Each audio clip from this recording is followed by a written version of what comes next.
Assalamualaikum warahmatullahi wabarakatuh.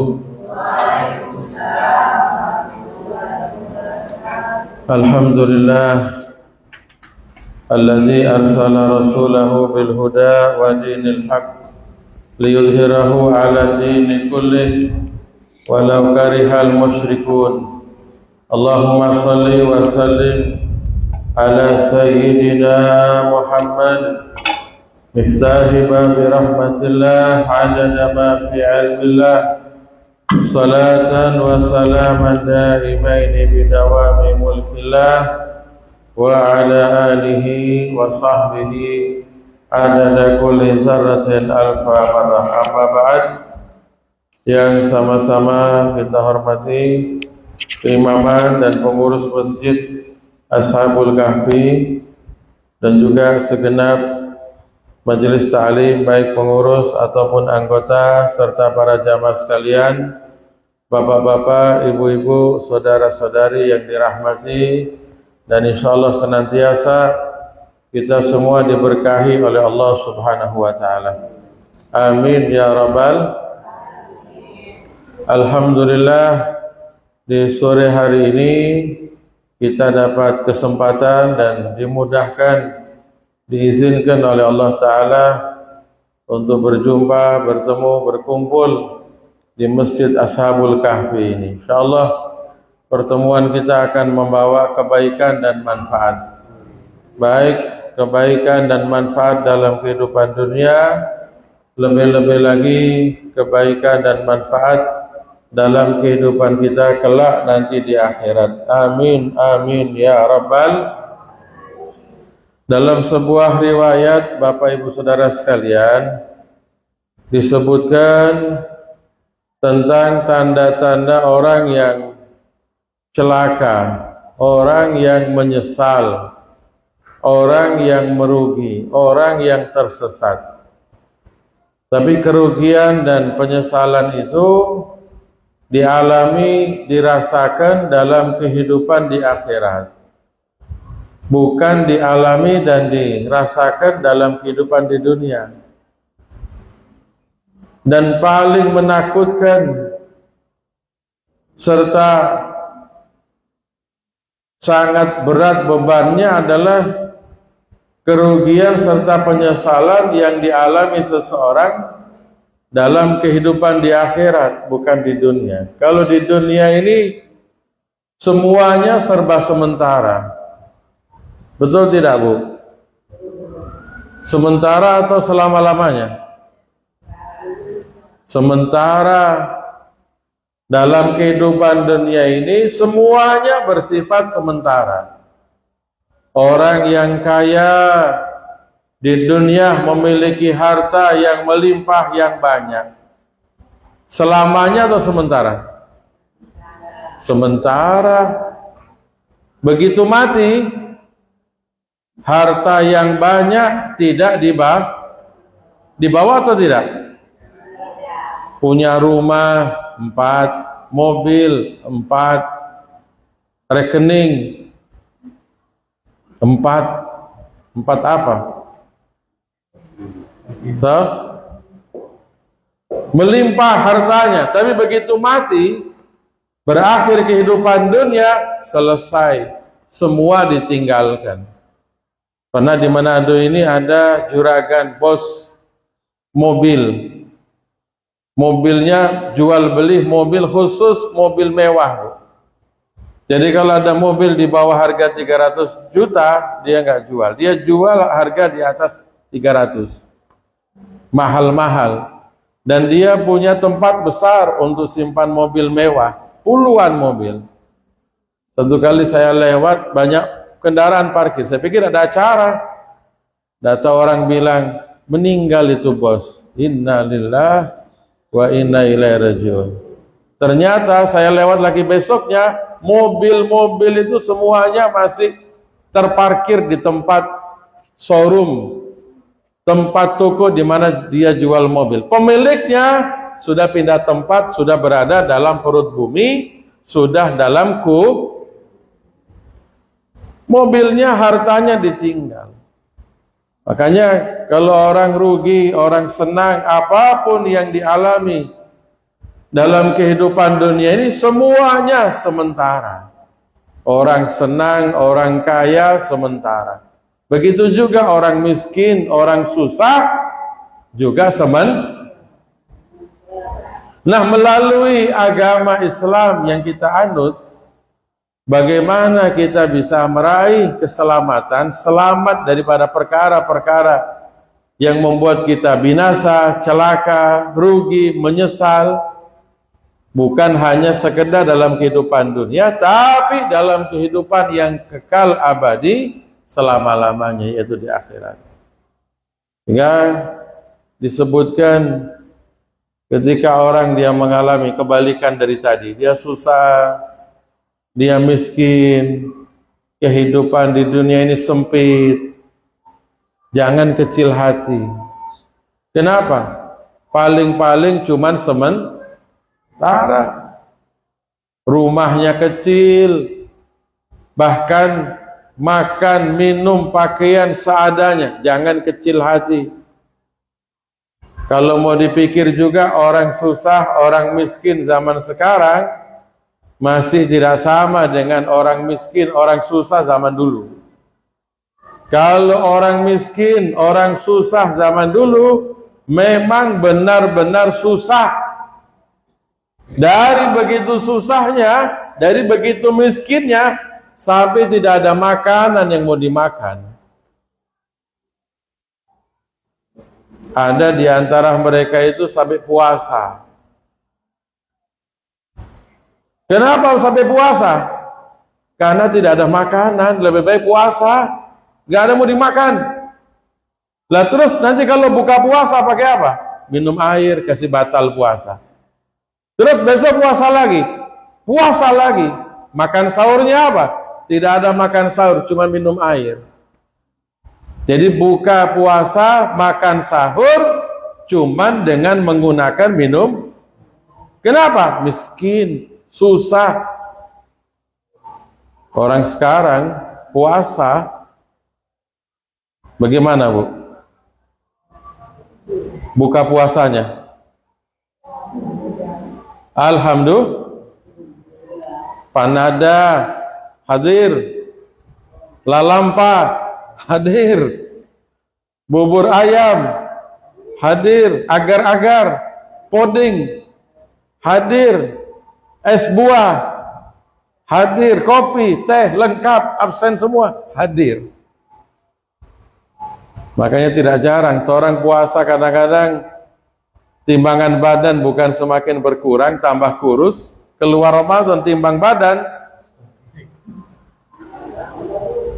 timbangannya semakin bertambah. Alhamdulillah. Orang dulu minum air susah, tapi toh meskipun demikian tidak sampai menghalangi dan mencegah mereka berpegang teguh dengan agama, menjalankan syariat, menghalalkan yang halal, dan haram tetap dia jaga hukumnya haram, tidak sampai berubah. Nah, 4 perkara supaya insya Allah mudah-mudahan kita ini diselamatkan daripada kecelakaan di akhirat, merugi dan menyesal. Yang pertama, naudzubillah min dzalik, disebutkan adalah zikrul hasanat, mengingat-ingat, menyebut-nyebut daripada kebaikan-kebaikan yang telah ditunaikan, telah dilakukan. Jadi kalau kita telah mengerjakan amal ibadah, amal soleh, atau suatu kebaikan apapun, jangan diingat-ingat, jangan disebut-sebut, jangan dipamer-pamerkan, jangan dibangga-banggakan. Orang kalau dia melakukan kebaikan, lalu dia ingat-ingat, dia sebut-sebut, bisa-bisa kebaikan yang telah dilakukan hangus, hilang, dia punya nilai dan pahala. Naudzubillah min. Apalagi kita itu melakukan ibadah, melakukan amal soleh. Kita itu tidak tahu apakah amal ibadah, amal soleh yang kita tunaikan itu diterima, dikabulkan oleh Allah atau ditolak. Kita nggak tahu. Tidak ada satupun di antara kita yang tahu, tidak tahu. Kita orang sholat, orang puasa, orang zakat, haji, umrah, sedekah, kebaikan-kebaikan atau amal ibadah yang kita lakukan, kita tidak tahu diterima atau ditolak sama Allah. Karena itu merupakan hak prerogatif Allah Subhanahu wa taala. Sehingga bagaimana kita bisa membanggakan, mengingat-ingat, menyebut-nyebut ibadah yang kita lakukan, amal soleh yang telah kita amalkan, yang kita tidak tahu diterima atau ditolak sama Allah. Makanya orang dulu itu banyak sekali berdoa kepada Allah, Rabbana taqabbal minna innaka antas samiul alim. Ya Allah, kabulkan amal ibadah, amal soleh dari kami. Sesungguhnya Engkau Maha mendengar dan Maha mengetahui. Minta, bermohon supaya amal ibadah, amal solehnya diterima, dikabulkan oleh Allah.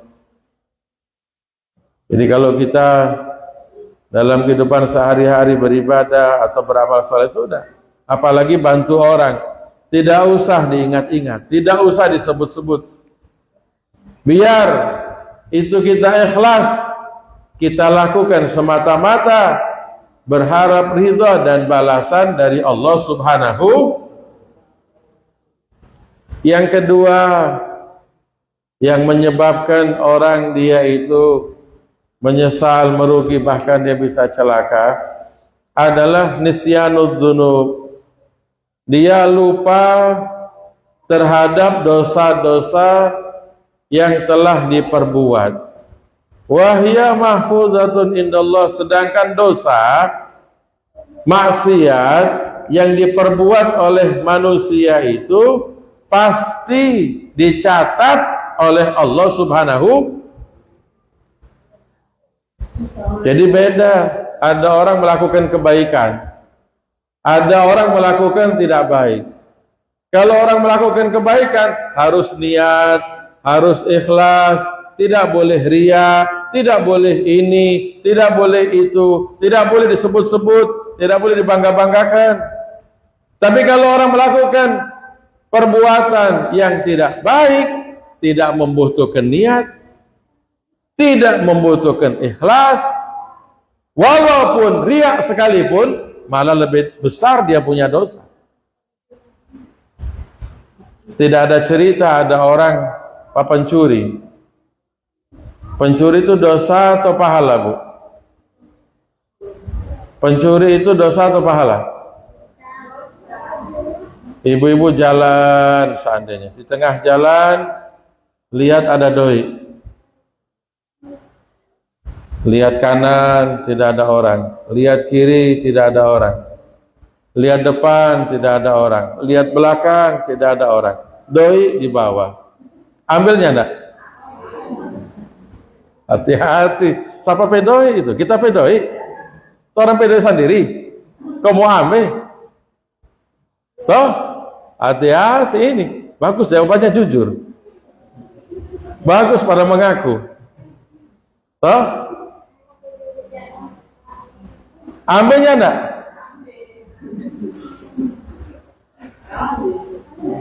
Ambil. Bukan orang pihak. Bukan orang pedoi. Kong orang ambil. Namanya pencuri. Bukan orang pihak. Orang jalan lihat ada HP. Harganya puluhan juta. Jatuh. Ambilnya enggak? Aduh. Hah? Alasannya itu diamankan. Alasannya amankan. Diamankan kalau ngisi papoji. Sampai di rumah simpan di lemari.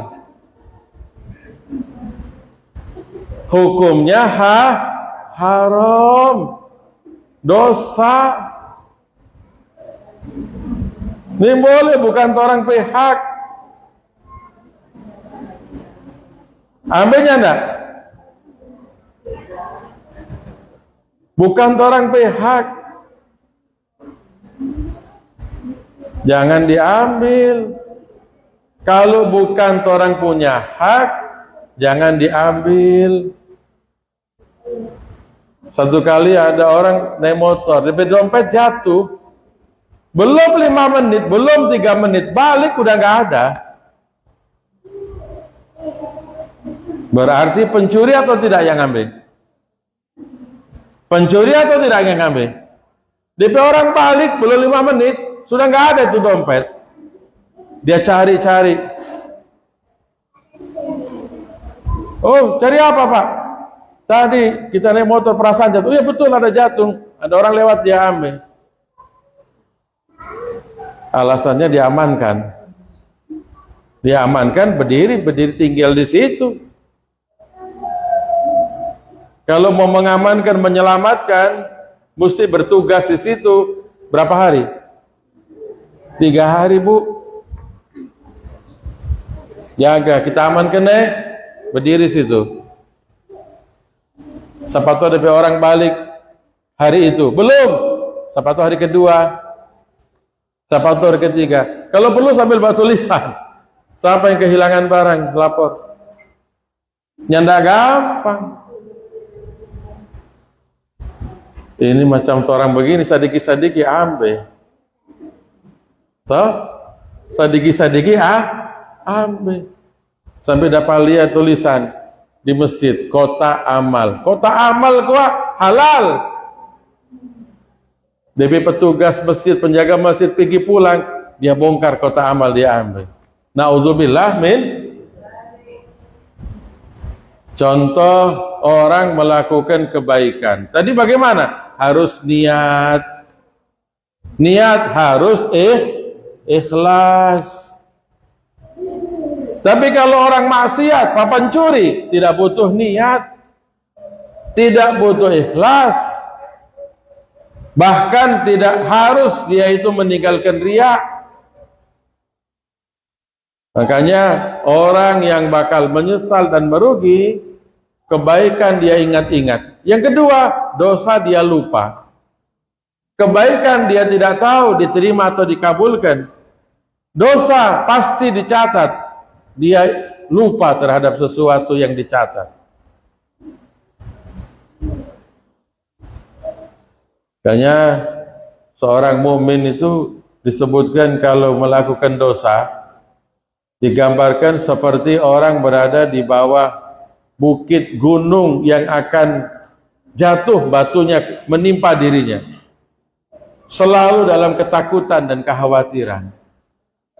Tapi orang yang tidak beriman atau imannya yang lemah atau orang munafik disebutkan seperti orang yang menghadapi hinggapan lalat. Dianggap gak ada masalah.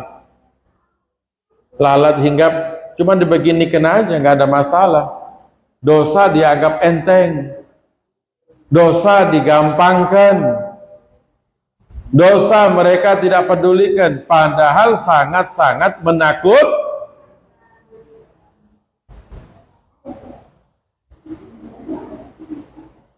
Bu, siapa so berubah ini?